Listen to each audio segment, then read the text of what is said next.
Top issue, I believe, is reigniting and refueling that American dream.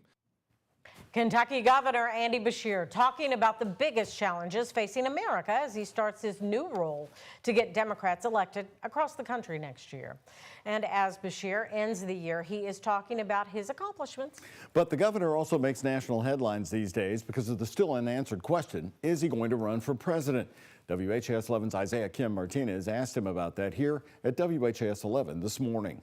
Governor Andy Beshear has clearly thought about who should sit in the White House after President Donald Trump's second term is over. When you look at the damage that Donald Trump has done to the federal government, it's going to take an executive that has run a large organization that can bring leaders with them to rebuild it. Even though Beshear won't say whether he's ready to trigger a presidential run, he's now being specific, saying a Democratic governor needs to win in 2028. When I say rebuild the federal government, I don't think we should rebuild it the same way.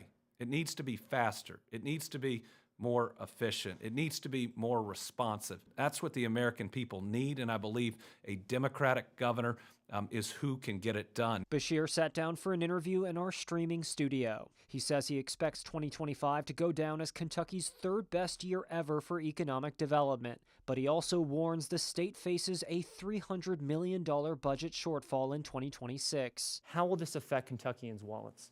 Do I believe that Kentuckians are going to directly feel it from our budget?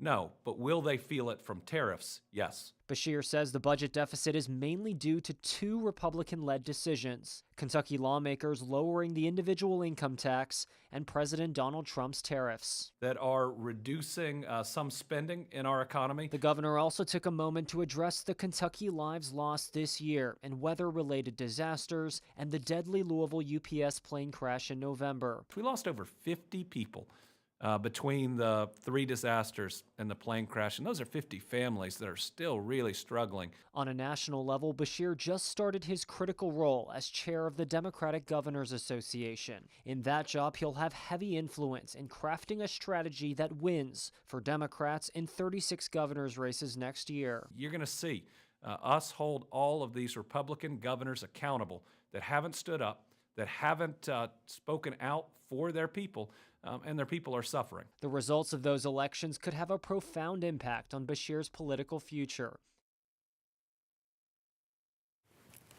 Beshear still isn't revealing a timeline for when he'll have that conversation with his own family to decide whether or not to run for president. And staying on the presidential theme, we asked the governor today about foreign policy and his stance on the war in Ukraine, and Vladimir Putin. His answer coming up.